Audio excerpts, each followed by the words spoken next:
Hello नमस्कार good morning दोस्तों, स्वागत है आपका आज के मुख्य समाचारों में। जी हां दोस्तों, आपको यहां पर देखने को मिलेंगी सुबह से लेकर शाम तक की तमाम बड़ी खबरें, मुख्य समाचार, ब्रेकिंग न्यूज अपडेट्स के रूप में। तो दोस्तों आप सभी से रिक्वेस्ट है इस वीडियो को ज्यादा से ज्यादा लाइक और शेयर करें। तो दोस्तों सीधे चलते हैं आज की पहली बड़ी खबर की ओर। उपचुनाव के नतीजे, बिहार में आरजेडी, महाराष्ट्र छत्तीसगढ़ में कांग्रेस और बंगाल में टीएमसी की बड़ी जीत, भाजपा रही खाली हाथ। जी हां दोस्तों, देश की एक लोकसभा और 4 विधानसभा सीटों पर हुए उपचुनाव के रिजल्ट आ गए हैं। बंगाल की आसनसोल लोकसभा सीट पर टीएमसी के शत्रुघ्न सिन्हा, जबकि बालीगंज विधानसभा सीट पर टीएमसी के ही बाबुल सुप्रियो ने बड़ी जीत हासिल की। उधर बिहार के बोचहा विधानसभा सीट पर राजद के अमर पासवान विजय रहे। दोस्तों महाराष्ट्र के कोल्हापुर नॉर्थ सीट पर कांग्रेस उम्मीदवार जयश्री जाधव ने बीजेपी के सत्यजीत कदम को करीब 19,000 वोटों से करारी शिकस्त दी। छत्तीसगढ़ की खैरागढ़ विधानसभा सीट पर भी कांग्रेस की यशोदा वर्मा 20,167 वोटों से जीत गई। भाजपा सारे चुनाव में खाली हाथ रही है। इसके बाद दोस्तों अगली बड़ी खबर, कांग्रेस का मिशन 2024 बैठक में पीके ने बताया सत्ता वापसी का रोड मैप। जी हां दोस्तों, जाने माने चुनावी रणनीतिकार प्रशांत किशोर ने कांग्रेस अध्यक्ष सोनिया गांधी के आवास पर शनिवार को हुई पार्टी के वरिष्ठ नेताओं की बैठक में अगले लोकसभा चुनाव की रणनीति का खाका पेश किया। पार्टी उनकी ओर से पेश की गई योजना पर विचार करने के लिए नेताओं का एक छोटा समूह बनाएगी, जो एक सप्ताह के भीतर सोनिया गांधी को अपनी रिपोर्ट सौंपेगा। दोस्तों कांग्रेस नेताओं के साथ प्रशांत किशोर की बैठक के बाद पार्टी के संगठन महासचिव केसी वेणुगोपाल ने संवाददाताओं से कहा कि प्रशांत किशोर ने कांग्रेस अध्यक्ष को 2024 के लोकसभा चुनाव की रणनीति को लेकर विस्तृत राय मांगी है, जो उन्होंने सामने रखी। उस पर पार्टी का एक समूह विचार करेगा और एक सप्ताह के भीतर कांग्रेस अध्यक्ष को अपनी रिपोर्ट सौंपेगा। इसके बाद इस पर अंतिम फैसला होगा। दोस्तों बैठक में कांग्रेस के पूर्व अध्यक्ष राहुल गांधी, महासचिव प्रियंका गांधी वाड्रा, केसी वेणुगोपाल, वरिष्ठ नेता अंबिका सोनी, मल्लिकार्जुन खड़गे और कुछ अन्य नेता शामिल हुए। इसके बाद दोस्तों अगली बड़ी खबर, पाकिस्तानी प्रधानमंत्री शहबाज शरीफ ने दिया प्रधानमंत्री मोदी के पत्र का जवाब, शांति और सहयोग पर दिया जोर। जी हां दोस्तों, पाकिस्तान के नए प्रधानमंत्री शहबाज शरीफ ने प्रधानमंत्री नरेंद्र मोदी के पत्र का जवाब भेजा है। सूत्रों के मुताबिक अपने पत्र में पीएम शहबाज शरीफ ने दोनों देशों के बीच शांति और सहयोग बढ़ाने पर जोर दिया है। साथ ही पत्र में उन्होंने दोनों देशों के बीच सामाजिक और आर्थिक विकास पर भी चर्चा की बात कही। दोस्तों प्रधानमंत्री मोदी ने 2 दिन पहले शहबाज शरीफ को पाकिस्तान के प्रधानमंत्री का पदभार संभालने के बाद पत्र लिखा था। प्रधानमंत्री मोदी ने पत्र में पाकिस्तान के नए प्रधानमंत्री शहबाज शरीफ को चिट्ठी लिखकर नई सरकार बनाने पर बधाई दी। सरकार के उच्च सूत्रों ने बताया था कि पीएम मोदी ने शहबाज शरीफ को भेजी चिट्ठी में मुबारकबाद के साथ साथ आतंकवाद के खिलाफ कार्यवाही के लिए भी प्रेरित किया था। इसके बाद दोस्तों अगली बड़ी खबर, अप्रैल के पहले पखवाड़े में घट गई फ्यूल की बिक्री, आसमान छूती कीमतों का है असर।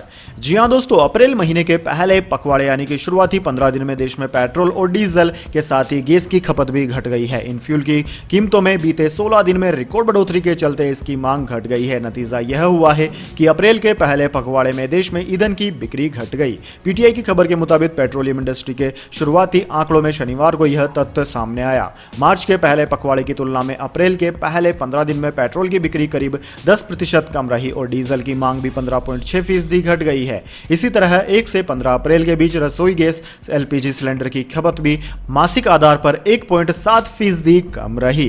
दोस्तों खबर के मुताबिक सार्वजनिक क्षेत्र की तेल कंपनियों ने पेट्रोल और डीजल की कीमतें करीब 4.5 महीने तक स्थिर रखने के बाद 22 मार्च को पहली बार बढ़ाई थी। उसके बाद 6 अप्रैल तक 16 दिन के भीतर पेट्रोल और डीजल की कीमतों में 10-10 रुपए प्रति लीटर की बढ़ोतरी कर दी गई है। इसके बाद दोस्तों अगली बड़ी खबर, सरकार के खिलाफ साथी क्रिकेटर ने की भूख हड़ताल तो प्रोटेस्ट में पहुंच गए जयसूर्या, भारत के लिए कही बड़ी बात।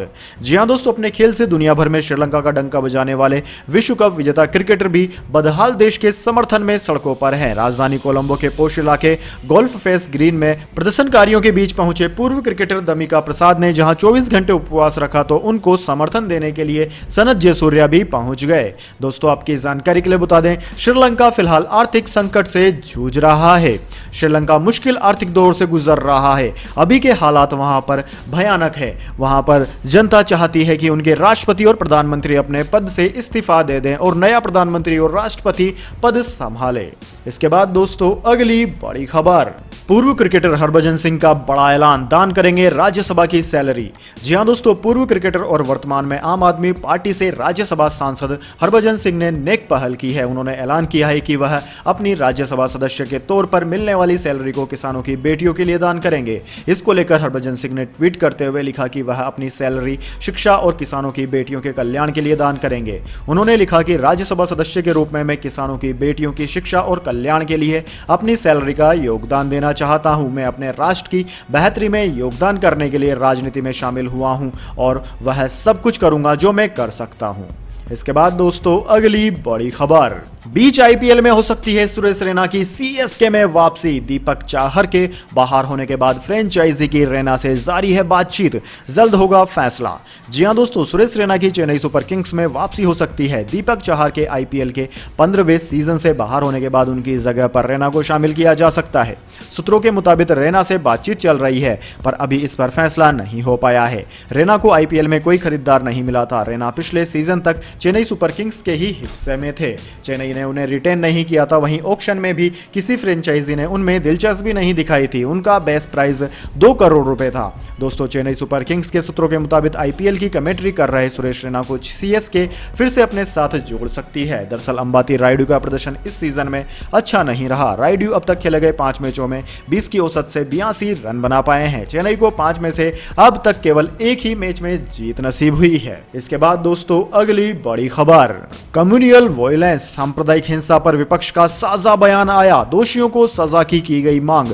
जी हां दोस्तों, देश में सांप्रदायिक हिंसाओं की घटनाओं के मामले में कठोर एक्शन की मांग के साथ तमाम विपक्षी नेता एक साथ नजर आए। इसमें सोनिया गांधी, शरद पवार, ममता बनर्जी, एम.के. स्टालिन, हेमंत सोरेन, तेजस्वी यादव और अन्य विपक्षी नेता शामिल हैं। दोस्तों, इन विपक्षी नेताओं ने लोगों से शांति और सद्भाव बनाए रखने और सांप्रदायिक हिंसा के अपराधियों को कड़ी सजा देने की संयुक्त अपील जारी की। संयुक्त विपक्ष की ओर से जारी बयान में कहा गया कि जिस तरह से हमारे समाज का ध्रुवीकरण करने के लिए सत्तारूढ़ प्रतिष्ठान के वर्गों द्वारा जानबूझकर भोजन, पोशाक, आस्था, त्योहारों और भाषा से संबंधित मुद्दों का इस्तेमाल किया जा रहा है, उससे हम बेहद दुखी हैं। साझा बयान में कहा गया कि हम उन लोगों द्वारा देश में अभद्र भाषा की बढ़ती घटनाओं से बेहद चिंतित हैं जिन्हें आधिकारिक संरक्षण प्राप्त है और जिनके खिलाफ कोई सार्थक और बड़ी कार्यवाही नहीं की जा रही है। बयान में यह भी कहा गया कि हमारे प्रधानमंत्री की चुप्पी पर हम हैरान हैं, जो कट्टरता फैलाने वालों के शब्दों और कार्यों के खिलाफ बोलने में विफल रहे हैं, जो अपने शब्दों और कार्यों से हमारे समाज को उकसाते और भड़काते हैं। यह चुप्पी एक तथ्य का वाकपट्टू प्रमाण है कि इस तरह की निजी सशस्त्र भीड़ आधिकारिक संरक्षण की विलासिता का आनंद लेती है। इसके बाद दोस्तों अगली बड़ी खबर, एयर इंडिया के बाद अब बिकेगी यह सरकारी कंपनी, खरीदारों की लिस्ट में कई हैं बड़े नाम। जी हां दोस्तों, देश में एक के बाद एक सरकारी कंपनियों का तेजी से निजीकरण किया जा रहा है। अब इसमें एक और नाम जुड़ने जा रहा है। एयर इंडिया के बाद केंद्र की मोदी सरकार एक और सरकारी कंपनी को बेचने की तैयारी कर रही है। HLL लाइफ केयर की कमान अब प्राइवेट हाथों में सौंपी जा रही है। इसके लिए सरकार को बोली भी मिलने लगी है। दरअसल HLL लाइफ केयर लिमिटेड में सरकार अपनी पूरी हिस्सेदारी बेच रही है, यानी कि अब यह कंपनी भी निजी हाथों में चली जाएगी।